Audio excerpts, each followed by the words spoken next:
Mexico. I just got back from Korea. So I've been saying, when I was supposed to be saying hola, I've been saying Korea hello. So I apologize, but it's great to be here. Who here have I not ever had a chance to speak to before? A lot of you. Okay, that's good. I like that. Okay. I always open up with this because it's important to me. It might not be important to you, but it's important to me. I feel like I'm a one generation, one off from being a Mexican myself. Okay, because I was born and raised in a town called Albuquerque, which is in New Mexico, which is just north of the Mexican border. And I was born in Albuquerque. There's a little town called Martineztown. And it's a very poor side of town, okay? And didn't have a father, but I had a great mother. But my mother was always gone working. And so I was raised by a bunch of Mexican families. I was raised by, I'll just go through the neighborhood. The Gonzaleses, the mother, okay?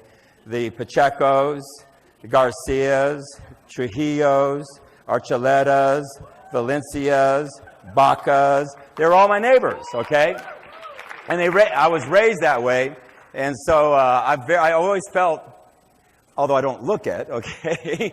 I've always just been very, very, I don't know, just sensitive or loving or connected to the Mexican culture. I just always thought it was brilliant and beautiful. And people have always asked me, why don't you speak Spanish then? Okay? Well, I'm older than a lot of you. And back in my days, the parents wouldn't speak Spanish in front of their kids because they thought that gave them a disadvantage. Okay? Now it's considered an advantage to know it. So we'd hear them, but as soon as we'd approach, they'd quit speaking Spanish. Okay? So sad for me. But that's my story, okay, from when I was born and raised. But it's great to be here. I really want to talk about Live Happy and Slide Edge and how that all come together. I just can't talk about it, though, without just thanking you for what you've done here with Nerium, all you, the brand partners here.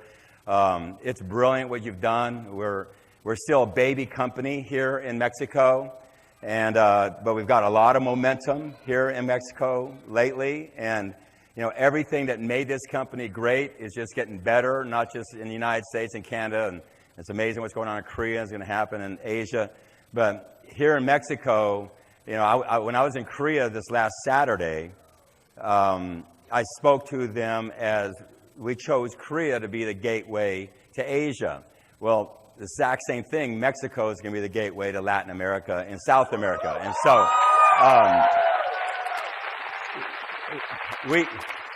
we haven't forgotten this here, okay? I was on the phone with Jeff Dahl today, going through the sequence of countries that will be opening here a lot quicker and sooner than you think, okay, as we head south from Mexico. And so it's a big market. I mean, it's just there's some great markets south of us that are having huge success in direct sales, and just waiting for a company like ours, because we're just a special company. I mean, I don't think there's been a company like Nerium. Quite honestly, I don't think there's been a company like Nerium forever in direct sales. But most certainly, I haven't seen one in the last 10 or 20 years that's done it the way we've done it. You know, that really came out and did it with purpose and meaning, did it with character, did it with integrity. Has done it with products that, you know, every one of our products is first to the market. Every one of our products is unique. It has differentiation.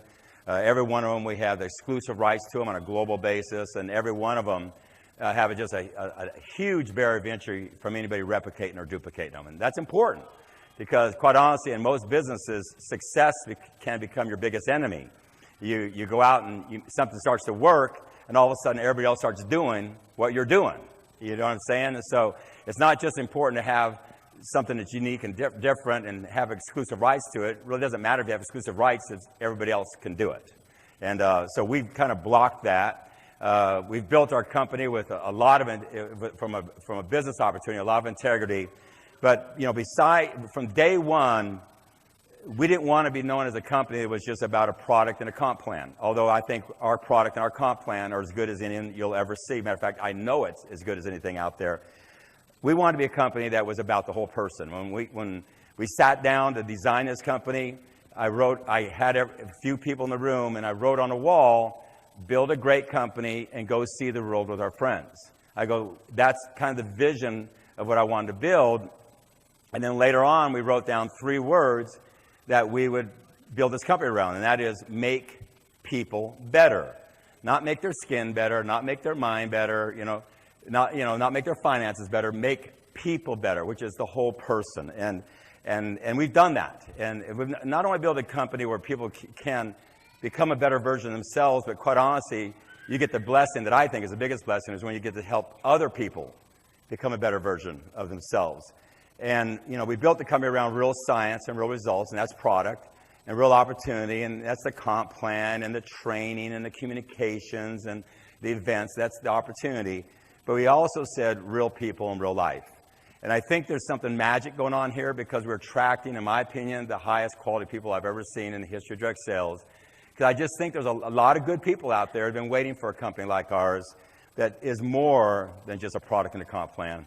And that's why we spend so much time on things like Live Happy, and like in the United States, we did Big Brothers, Big Sisters, where we've really become the leader in Big Brothers, Big Sisters, and helped thousands and thousands and thousands of children that didn't have a mentor or a parent get one, okay? And now we've hooked up with World Vision and what we're going to do down here in Mexico, and as you guys take us down south, and you guys will be the gateway to do that.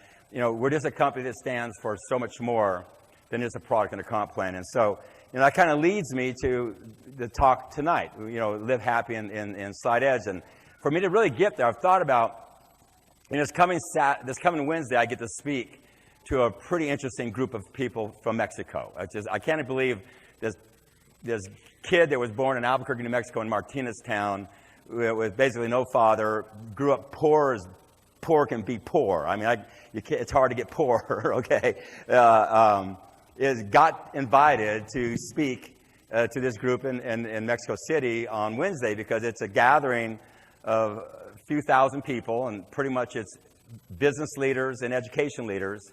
And the whole conference is about how to bring basically meaning into educational system and into businesses. How to make the experience with people to be one about purpose and about meaning and about character and about flow. They call it flow, and how to bring well-being and positive psychology into school systems and into the education system. And so to be there's 32 universities that are supporting this thing. And some of you see my face on billboards. It cracks me up on billboards and bus stops. And so it's kind of neat to be there to know that stemmed from this. But there's it's like anything in your life, getting you to where you're sitting in this seat right now.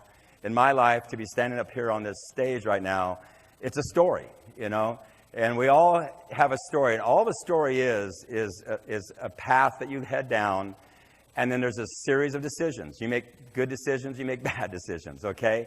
And but eventually, if you're paying attention, you learn from your bad ones. I've always said it's just as important to learn what not to do as to learn what to do, and you start making better, right decisions. But it's just a bunch of paths with decisions, and you go left or right. That's all life is, okay? And if you make enough of the right decisions, your paths get bigger and better, more doors open up for you, and you end up where you're at. In my opinion, we're all right where we belong in our life. I mean, you made every decision over the last 5 years.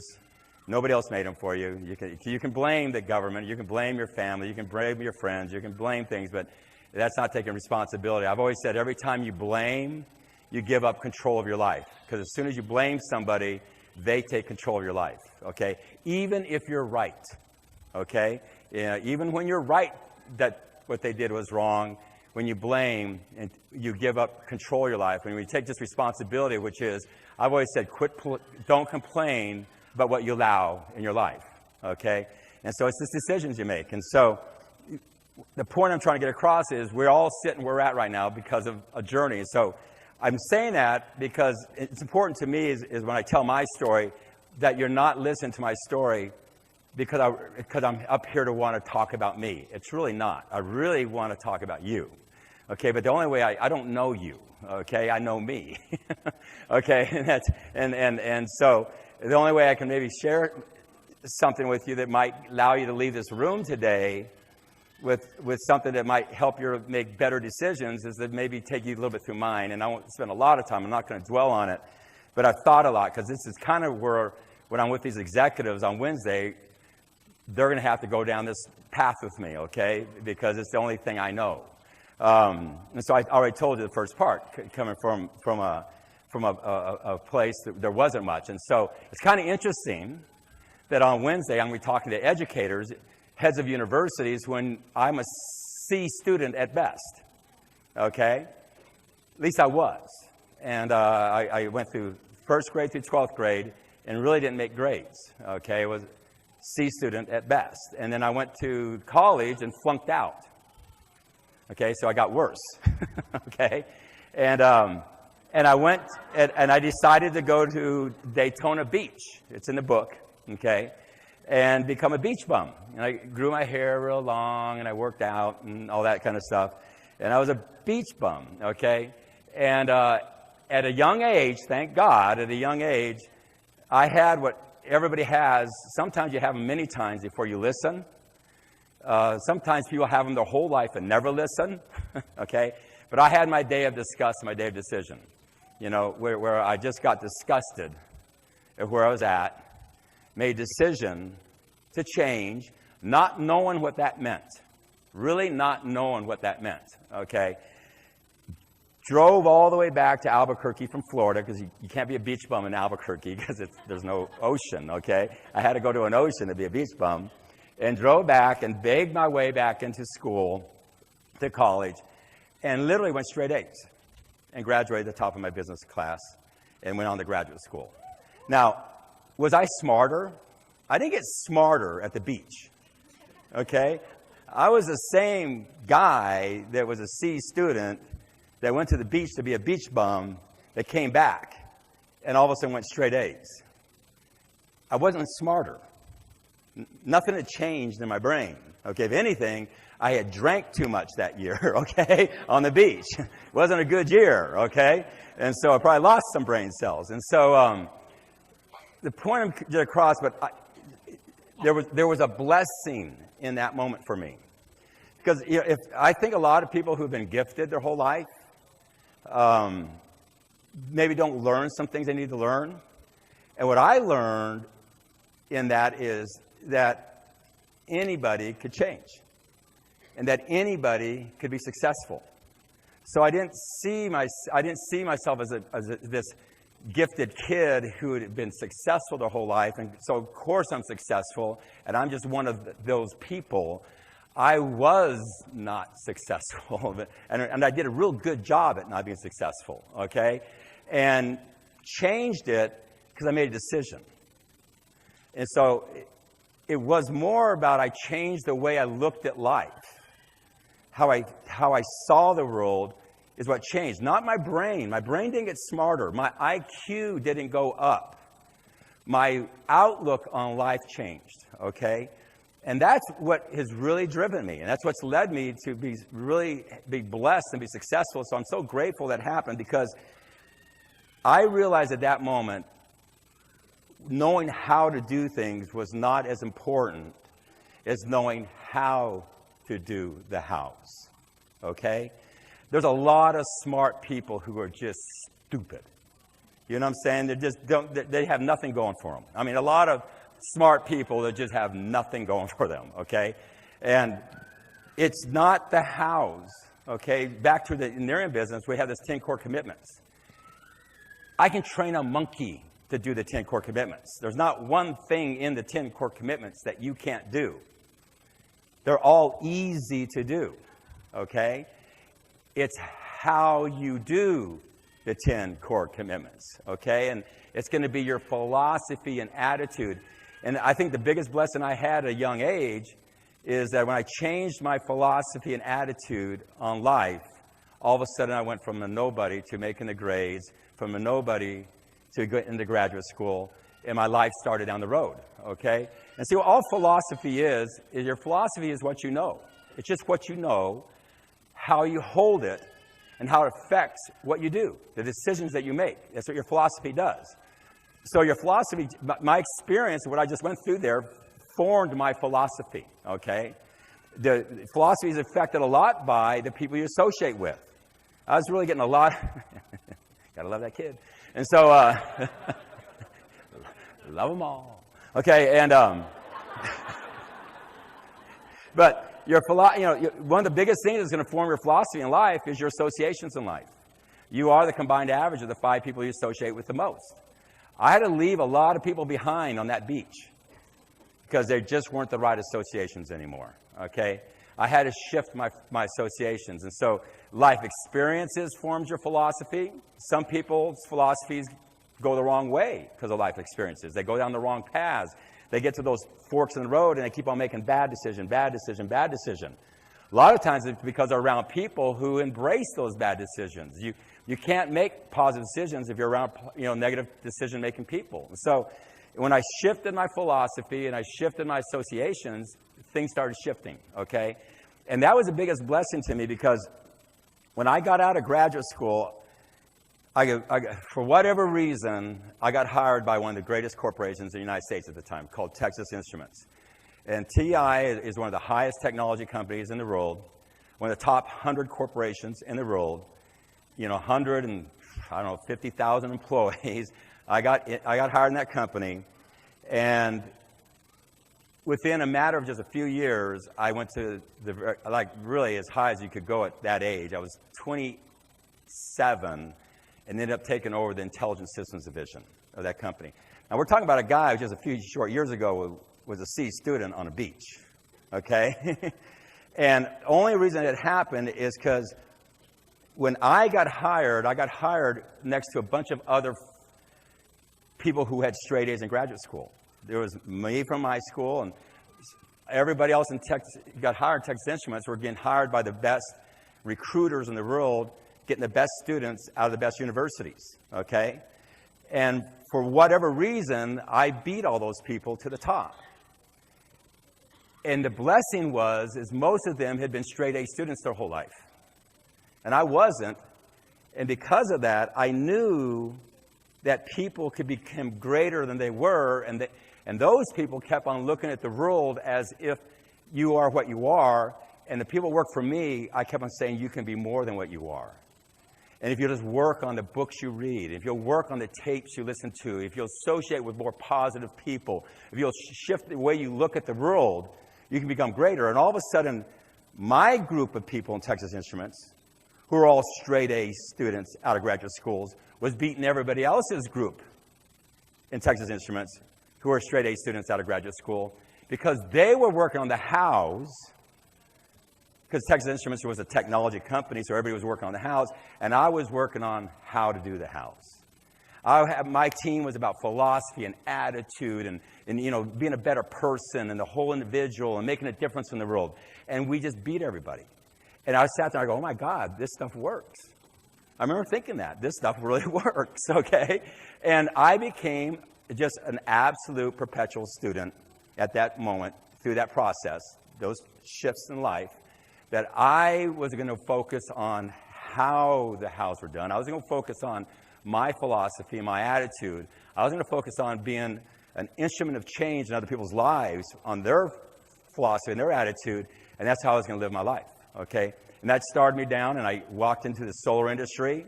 The solar industry was a big industry. It started with nothing, and in a couple of years was the 5th largest solar company. When I started, it was 420 solar companies in the United States, and I was the 5th largest one in 2 years. We didn't make the best solar panels. We made good ones. We didn't do anything better than we made good people. We focused on people. And that's the same experience I brought into this industry. It's the same experience that's just been working for me, and that story's leading to here. And that's why some years ago I started and it's like all these decisions led, just like decisions that you made in your life led you to here, and the decisions you leave when you leave today will lead you somewhere else. And I hope all I'm really doing with you today is sharing my experience, because it will become an experience in your life. Sometimes it's just as important to learn from other people's lives as it is to learn from your life, okay? And because you will have decisions you'll make, and you can start making decisions, maybe, of some things you hear today, maybe it won't, okay? But it can start helping your life. My message I'm sharing you here, though, is what I saw personally, and that's all I can share with you is my personal life, is all of a sudden, when I focused on philosophy and attitude, because all of philosophy is everything you know, how you hold it, how it affects what you do. It's the books you read, the tapes you listen to, the people you associate with, life experiences. It will shift your attitude. If you have good philosophies, you'll have a good attitude. You have a good attitude, all of a sudden the hows, which is like the 10 core commitments or anything you're doing in your life, start to work. When the hows work, then you start getting the results that you want. When you start getting the results you want, you get the lifestyle you want. If you're not getting the lifestyle you want, you need to look back at the results you're getting out of your life. If you're not getting the results you want, you need to look back at the hows you're not getting, you're doing in your life. You're not getting, the hows aren't working for your results. You need to step back and look what your attitude is about life. And if your attitude is not right, you need to step back and look at your philosophy. I believe if you win in philosophy and attitude, this stuff just all takes care of itself.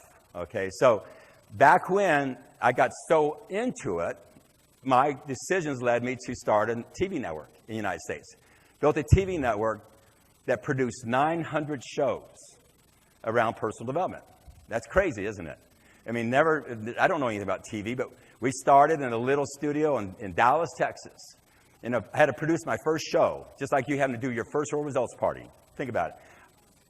I didn't know how to do any of that stuff. I was going to produce my first show on personal development. It'd be same thing as you doing a real results party or doing your first 2 exposures or whatever it might be. I was as stupid as I was ever going to be in that moment. There was nobody on this earth that had, I had never produced a show in my life. I rented a studio. I talked some fool into coming in and talk about personal development because I didn't have no success yet, okay? Nobody knew who I was. Rented some equipment, videoed this person, got an edit bay that I rented, edited it, and now I had a show. I still didn't have a channel, didn't have an audience. I had a show, okay? But I had to start somewhere, right? But one thing I had is I had an attitude, okay? And it was in my house. I was going to learn how to do shows. And I knew I could do that, but I started getting in front of people, and I started sitting down with people. And this story I'm about to tell you here led to me sitting down with Oprah. I'm actually the person. Her agent will tell you I'm the one who got Oprah to change TV to be in positive TV. In a meeting I had with her, okay, back in 1994. Here's what I did, just what you guys do. I had a dream. I had a belief. But I knew I had to shift people's thinking, so I started sitting down on people. And my first people I sat down in front of were nobodies. I couldn't get to Oprah. That was years down the road, okay? I was a nobody. So I was talking, you know who nobodies talk to? Nobodies. You talk to nobodies until you finally get to a somebody, right? Just like you all do. And so I started telling people, and here's my story. I'd sit down and I talk about personal development. I go, do you realize all the books out there and the tapes out there from all these brilliant educators and these people who've thought through all this stuff that's sitting over there and most people don't know about it? And they go, well, yeah, I think so. And I came up with this line, one of my lines. I said, do you understand why would you waste your life learning something when somebody spent their whole lifetime learning it and wrote a book about it? Why wouldn't you just read the book? And they all go, that makes sense. I go, yeah, it does, doesn't it? And I'd say things like, the books you don't read can't help you. You agree with that? And they go, yeah, that makes sense. These are stupid things I was saying to people, but I'd finally get a person to listen to me. Okay, I remember sitting down with Paul Zane Pilzer. I remember finally getting an audience with Jim Rohn, when Jim Rohn didn't know me. He was a big guy. And I said, you guys have all this content, okay, and nobody's listening to you. The only people listening to you is the choir. We got to get to the congregation. I said, here's the question I'd ask everybody. This story's leading somewhere, okay? I'd say, if there's this information that can change people's lives, and this is how much information there is out there, it can change people's lives, but only this many people are aware of it, how much exists? This much or this much? It's this much. If you're not aware of it, it doesn't exist. I said, the first thing we got to do is we got to make people aware of this information. I go, now, if there's this many people aware of the information, but they can only access this much, how much exists? They go, well, I guess that much. I go, yeah, it doesn't matter. If we make everybody aware of it, but they can't access it, it still doesn't exist. If a child in Africa knows about books, but they can't get books. Does the book exist? They're aware of it, but they can't get it. Okay? So I tell that story, and they go, yes, yeah, it makes sense to me. And I go, but really what changes people is people. And I tell that story, and I finally got a few people to listen, just like you all would do when you're doing your business. Point I'm trying to get across is I built a TV network. Got written up a Wall Street Journal in the United States, front page about a guy from outside the media industry starts a TV network and produces 900 shows. Just like you, though, I sat there in that industry and I talked about philosophy, attitude, making a difference, okay? The point I'm trying to get across is that led to a whole bunch of things being neat. My life in the direct sales industry, my life getting to here, and all along, all I ever wanted to do was build a great company that made a difference in people's lives. And in the personal development world, it was the coolest thing because when I was producing all those shows, the thing I saw was all this content that these people were speaking, these brilliant people who were New York Times bestsellers and educators and lecturers. I saw that their content was good, but I saw that the way that they're delivering their content or the philosophy, remember I think philosophy is more important than the hows. They were teaching hows, but the philosophy they were delivering their hows by was hurting people. What I mean by that is they would tell people, if you read my book, you'll get better health, you'll get better finances, you'll get better relationships. And I thought that was good because they were telling people you'll get it in like 90 days. Quantum leap. You're going to fix all the problems in your life just like that if you read my book or go to my seminar, listen to my tapes.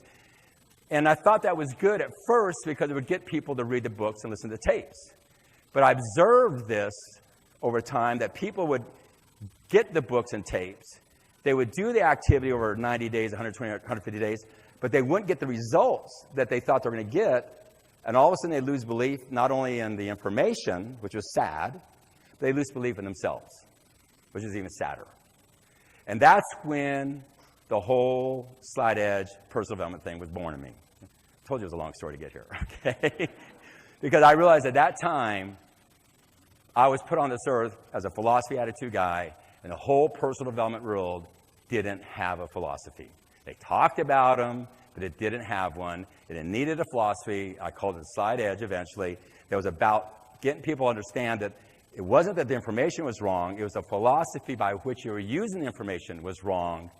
Because if you just do the health stuff or the finance book, but you do those things consistently and persistently over a long enough period of time versus the myth of quantum leap, you could change your life. And that started me down that whole journey, the whole journey of the Slide Edge. And people, when you get the Slide Edge, and in your business here, you marry it to the 10 core commitments, or you marry it to anything in your life, it will change your life. Because I really believe every person has these dreams. You have these dreams about what you want financially, or your health, or your relationships, or your Nerium business, or maybe the business you have right now. We all have these big dreams, but you got to realize the things that get you to your dreams are little things. They're not big quantum leap things. Successful people do little things that seem to make no difference at all in the act of doing them. They just do them over and over and over and over, consistently and persistently over a long period of time to get there. What you got to understand, this is real important, okay, is the things you do to be successful are insignificant in the moment. That's why most people get distracted, because you're getting distracted by people who are telling you about big quantum leap things. And quantum leap things are the biggest distraction there is to be successful in life. You'll just chase one after another, after another, after another, after another, and you'll end up at the end of your life tired and a failure. Versus the same energy applied to doing little things that seem to make no difference at all in the act of doing them, and just do them over and over and over and over, consistency and persistency over a long period of time. But the things you do when you're doing them in the moment don't matter. See, I've always said, let me just give you a little example of how I say one of the things I say to do in life. It's a simple little example, but you can apply this to how you eat. You can apply this to how you exercise. You can apply this to your Nerium business. You can apply this to the 10 core commitments. You can apply this to your relationships. You can apply it to anything. One of the things I say to people is read 10 pages of a good book a day. 10 pages. Anybody can read 10 pages. If you can't read, there's somebody who loves you enough to read to you. Okay? 10 pages. Takes up a few minutes. Okay, have a good book a day. That will shift your philosophy. Think about 10 pages in a year is 3,650 pages. That's about 12 books. 12 books. 12 books, that will change your philosophy. It will change your attitude, which will now change how you do the hows. Now, but here's the thing, though. I want to change my philosophy and attitude because I know that's going to change my hows, and I know that's going to achieve whatever thing I'm reading about, my finances, my health, my Nerium business, whatever it might be. I read 10 pages today, and that's my big dream out there. Am I any closer to success? 0. I don't read 10 pages today. Am I any further away from success? Not. The difference between doing the right activity and not doing the right activity is insignificant in the moment. You can't even measure it. It's so subtle you can't even see or feel it. But the only thing you got is the moment. You get that? See, most people live their life like this. One foot in the past. If only this had been different in my life, I'd be successful and happy. Or one foot in the future. When that's different in the future, I'm going to be successful and happy. And you will never live in the past. The past is gone and it will never come back. And you will never live in the future. It doesn't exist. There's only one thing that exists in your life, and that's the moment you're in. And the moment you're in is insignificant compared to what you want. And if you don't get that, you'll never get what you want because you'll never live in the moment because you think it doesn't matter, because it really doesn't matter, but it's the only thing that matters. And when you get that, you can get anything you want in the world. You have the health you want, the relationship you want, the finances you want, the business you want, the Nerium you want, the 10 cores you want, because all of a sudden you just start living in that moment. That's what the Side Edge was about. So I started down that path. And then one day, just a few short years ago, on the horizon, I saw this thing called happiness. Live happy. This is where we're coming to now. And I'm sitting there, and I go, what? Out of the blue, all of a sudden you start hearing about positive psychology, well-being. And the difference was, it was coming out of academia. It was coming from the greatest universities in the world. Harvard, UPenn, Beijing University, Hector down here in Mexico. All these great educators were talking about this thing, about positive psychology and well-being. And you go back to its origins. In 1998, it started. Up to 1998, there was no such thing as positive psychology and well-being. Up until that time, psychologists focused on broken people. And Marty Seligman, the head of the Psychology Association, 160,000 members in North America, stood up and made a speech about why do we as psychologists only focus on broken people? Why don't we focus on positive people? You talk about a major Y in the road that happened that day. He said, why do we as psychologists be at the bottom of the hill, the ambulance, with broken people? Imagine a car that rolled down the hill with broken people. Why aren't we at the top of the hill with ambulance, taking people and making them great people? And positive psychology was born in 1998. At that time, there was maybe 10 books on it written in the next couple of years, 50 books in the next 5 years. It just started getting momentum. Few articles. Now there's thousands of books, tens of thousands of articles. Top universities in the world teaching it. Governments who have organizations that do nothing but focus on positive psychology and well-being. And I saw that, and I realized nobody knows about this. Because guess where it was at? It was stuck in academia, which they are the worst marketeers in the world. Okay? And so I was like an aha to me. I go, whoa, this is like the old day with personal development. It needs somebody to come in here and do what? Shift the awareness, because nobody knows about it. Shift accessibility, because nobody has access to it. And then bring into it the most important thing, environment associations, people touching people. And that's where the birth of Live Happy was. Okay? That's when the first time I sat down, went, begged for a meeting with Marty Seligman, the #1 person in positive psychology. Sat down and had a dream. And I told him, this is just a few short years ago, the same thing I told Oprah in 1994. The same thing I did when I started TBN is, there's all this information. But if nobody knows about it, there's this much information, but this is all they know about how much it exists. And he goes, that much. You know, he's the head of UPenn. He's a pretty smart guy. Answer the questions right. Okay? If there's that much, but they can only access this much, how much is it? The same stupid story that I was telling 20 years ago. And he goes, wow, that's really right. And that opened the door to us starting Live Happy. And all of a sudden now Live Happy is the biggest brand in personal development.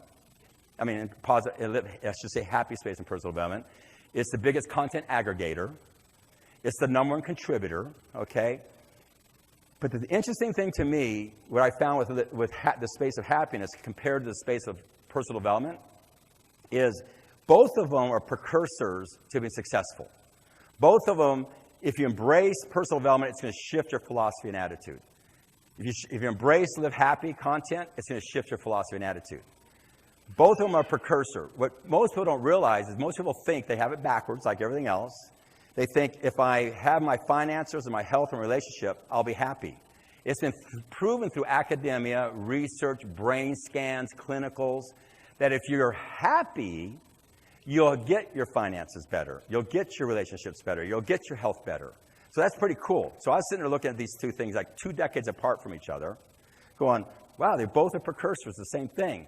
But the difference was happiness has been proven that it's easy to obtain. See, personal development, think about it. People think about it like reading books. It's like going back to school, right? It's like 13th and 14th grade. It's heavy. The greatest educators in the world who love education, they love that stuff, okay, have proven to themselves that you can take a grumpy person who's been grumpy and they're 80 years old and they're the most miserable person in the world, and in 30 days you can make them happy by just doing little exercises, about 5 to 10 minutes a day, little things like repeating gratitudes. Because all of a sudden you start changing the way your brain neurons are firing, you start creating new pathways, and all of a sudden, over 30 days, there's a simple repetitive thing. You can go from being negative to positive. All of a sudden I went, wow, this is not only a precursor, but it's an easy one to get. And then the third thing that all this research, the greatest researchers in the world came back and said is, happiness is not about big things that happen to you, i.e. quantum leap. It's about little things you do, i.e. slide edge. And that moment I went, oh my God, I have found my perfect why in the road. I've found the reason I was put on this earth. Okay? I've been going through whys after whys after whys after whys to sit here in front of these people, and I realized this is why I've been doing everything I've been doing. This is why I've been doing companies, why I did personal development, did all those things, and realized, my God, there's this whole world out there. If we walked out to the biggest shopping mall in this city right now, and I had no idea Monterey was so big. Okay, it's grown since I saw it 20 years ago. Okay, but if you walk down to the mall here and just arbitrarily grabbed 100 people and you ask them the question, did you know this, that it's easy to be happy, number one. They go, well, okay, I don't know. I go, but did you know this, that if you're happy, you have better finances. If you're happy, you have better relationships. If you're happy, you have better health. It's not when you have your health, your finances. They'd say, no, I didn't know that. Because they all in their head think they had to have health, finances, relationships, success to be happy. They don't know it's the other way around. So the truth is, nobody knows this. And we have it as a secret weapon inside of Nerium. I mean, Nerium owns the space of happiness. Think about that. No direct sales company owns the space of happiness. IBM doesn't open it. Apple doesn't own it. We are the leader of the happiness movement on this earth right now. There's no other company out there doing it. So all these people out there need to know about it. So what are we going to do? What are we doing? We're expanding people's what? Awareness. And then we're going to expand their accessibility by doing what? Content, website, print. We just started here now. Finally, it's in Mexican. It's in Spanish. Finally, I get to come home with it. Okay. It'll eventually be in Korea. We'll eventually take it around the world. Access. But here's the coolest thing that we bring to the table. We, unlike most content aggregators, we get to bring the number one element there is, and that's people. People touching people. Did you guys have Alcoholics Anonymous down here? Do you have that? Okay, Alcoholics Anonymous is a big association in the United States. And what it is for people who are alcoholics, okay, to break from being an alcoholic. And Alcoholics Anonymous is a great example. If you ran into an alcoholic and you gave them a CD about Alcoholics Anonymous and a website about Alcoholics Anonymous and a book, they have a great book about being an alcoholic from Alcoholics Anonymous, is that the right thing to do? Yeah, because you expanded their awareness, right? And you expanded their accessibility to knowledge. But if it was just that easy, then every alcoholic would be fixed because they would just read the book or they would go to the website. All of a sudden, they're not an alcoholic. And I can take this to anything in your life. I'm just using this as a good example. But if you really study Alcoholics Anonymous, what makes that organization work is, yes, they expand people's awareness. And yes, they expand people's accessibility to information. But it's the environment and associations. It's them touching them. Okay? And it's broken people touching broken people. Think about that. And then the people who are helped touching broken people and helping them. When you can connect environment associations to information technology, and that's what we're doing here. And my dream is, sitting here with Live Happy, what we all can do here, and we have the blessing to do it inside of Nerium. I don't think there's a better concept than to be sitting inside of a company like ours, where you can make a living with products like ours that are, like I said before, breakthrough, unique, with a company like ours that has purpose and meaning, and you get to come into it and attach to it personal development and live happy, and know that every single time a person touches our product or touches our company, there's a chance. And because you got them to this why in the road. And they just might, and you're going to expand their awareness. And you're going to expand their accessibility. And they just might make that turn down this path with us. And all of a sudden, they start shifting their consciousness about happiness. They start changing who they are. And all of a sudden, the precursor of personal development, the precursor of happiness, starts changing their finances, starts changing their health, starts changing their relationships, starts changing the 10 core commitments in their life, starts changing their Nerium business. That's what's going on here. And that's what makes this company special. This is a magical thing that's going on here. You guys, look at here. We're sitting in Monterey. There's 6 million people here in this country, in this city, right? Is it 6 million? I've heard 5, I've heard 10. 6 million people, right? So let's just say there's how many people here? Let's just pick a number. Let's round one up. Let's pick a number, 1,000, right? And there's 6 million people in Monterey. That means there's 5,999,000 people not here that don't know what you know. Think about that.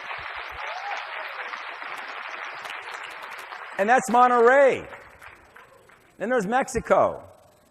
And then there's Black Country we're going to go to, right? You get the seats you sit in.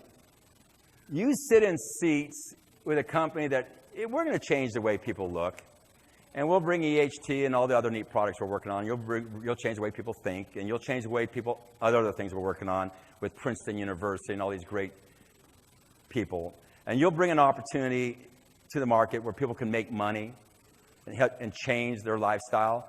But you get the blessing of getting to bring the purpose and meaning of this company to people, and to be an agent of change when people get to that why in the road, and they make that move, and you get to be there at that fork with them and make a difference. You know how cool that is? I know if that touches you, you belong in Nerium, okay? If it doesn't touch you, make a bunch of money selling our product, okay? That's okay. But that's what's going on here, okay? That's okay. But quite honestly, that to me is boring, okay? And why I was excited to come down here on the way to Mexico City is because I just see this big world in front of us. I see 5,999,000 people in Monterey, which is how many million people are in Mexico? How many? In Mexico, there's more than 20 million people in Mexico. There's 25 million in Mexico City. 135 million? Let's just take a round number, 120 million. That means there's 119,990,000 people who aren't here, okay? You get what we got? It's really cool. It's really cool. I mean, we got amazing products, amazing opportunity, and amazing culture, okay? The other thing is, and I'll end it with this, you guys, You guys are amazing that you sat here tonight, okay? Most people don't want to hear a story from a guy like me, like this. But I really, if you're really out there, you're going to leave here today. And where you're at right now in your life is based on decisions you've made over the last 5 years. You made them. The beautiful thing about that, regardless you made bad ones, who cares? You're not a victim of your past, you're a product of your past. But in the next 5 years, there's going to be a bunch of decisions. And what I really would want to get is I hope maybe tonight, just a little bit, we shifted your way you look at life. Shifted your philosophy about life just a little bit. So when these decisions come, you just start making some. You're not going to make all right ones, believe me. I make bad ones all the time, okay? You just start making more good ones than bad ones. But people, by being part of this company, something great can happen for you because you're around positive people. I just really believe in synergy. Synergy is where a group of people can go somewhere together that they can't go to by themselves. We need each other, okay? You need each other desperately. You can't. If you live out there by yourself, you will go negative. When you get up every single morning, you do not need to seek out negative. The media will make you negative. Actually, most of the associations in your life will make you negative. You know, life will make you negative. I hate to say, I'm not trying to be negative, but life is wired negatively. You have to, when you get up every morning, you have to seek out positive. You have to consciously go and find it and attach yourself to it. When you go to a checkout stand in a grocery store, you go to get food, and they have all those magazines right there. What's in those magazines? What's in those magazines? It's crap, crap, crap, crap, crap. How are they translating the word crap? Okay, I don't know. Crap. Okay, crap, crap, crap, crap. You know why that's there? Because the marketing media system knows that your brain is more negative. The negative subconscious is bigger than the positive subconscious. It's just wired into us. It is easy to beat the masses. Just start being positive. That's all you got to do. That's all you got to do. Because the masses, I've always said, if you're going to just let the world, I'm one with the world, then you're negative. When you wake up, you have to consciously seek out positive people, positive environments, positive associations, positive information. You got to seek it out. And if you do that, that in itself separates you from easily 90% of the people out there. Easily, if you just do that. And we have that here. The other thing that I find that successful people really embrace is it's neat becoming a better version of yourself. But when you really become a great person is when you help another person. There's nothing that makes me feel worthy than when I feel like I did something to help somebody else become a better version of their life. Okay? There's no better experience, no better feeling in life. There's no money that's more important, and there's nothing. And I think that's what's so neat about this company. It's a company that allows you to make a living, because we've got to make a living. This whole economic system's built that we got to somehow deal with it, okay? Might as well do it with breakthrough products like we got, with a great breakthrough opportunity like we have. But along the way, you get to become a better version of yourself, but more importantly, help other people become a better version of them. And start making those wise, not only in your life, but start making wise in other people's lives. People, that's what we got here, okay? And I just want to say, as I end tonight, is, I got up on Sunday morning in Korea. I'm not here. Okay, it's okay. I'm just playing with you. Okay, I got up Sunday morning in Korea, and at 4 o'clock. Okay, after doing an event in Korea on Saturday, and which I didn't get to bed till like 1 o'clock, and I'm not complaining because I was with 6,000 beautiful Korean people that were just fired up. Okay, to get to the airport, which was like 2 hours away, to get on an airplane at 10 o'clock to fly to Dallas. Okay, on the way to here. And what's so cool is I left at 10 o'clock in the morning on Sunday, and I landed at 9 o'clock in the morning on Sunday. Isn't that neat? I got a whole hour back, okay? But I left there thinking about coming here. And I was sitting there, I was going, how do I talk to these people? Because do I get up and lecture? Or do I get up and talk about things? And I said, no, I'm going to just tell a story. Okay? And hopefully in that story, you can find something that helps you in your story. Because that's all we are, a bunch of stories. Okay? But collectively, I think we could do some pretty cool things. Okay? And I thought that flight was 15 hours. I had a long time to think about you guys. Okay? Coming here. And so I say that to say this. You have no idea how grateful I am.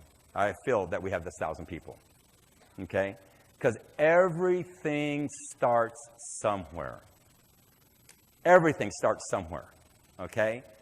And if there's a need for it, and there's definitely a need for what we got, whether it's our products or opportunity, but most importantly, I think our culture, if there's a need for it, it's unlimited what we can do. And you guys, and I mean this, you sit in seats that have never been sat in before. There's nobody else out there in Mexico right now that is in a place with a company, with the access, with the awareness, with the environment, with associations that you guys sit in. It's just a matter of what you do with it, okay? So if you do it for yourself, God bless you. But if you do it for other people, double God bless you, okay? Because that's when you really make a difference. So I just want to thank you for being here, taking the time to be here tonight, because I know it's hard to sit here this late at night. But I really want you to know I appreciate it, okay? And I'm really looking forward to going to Mexico City to be with my other friends. So thank you guys. Appreciate it. Thank you. Thank you.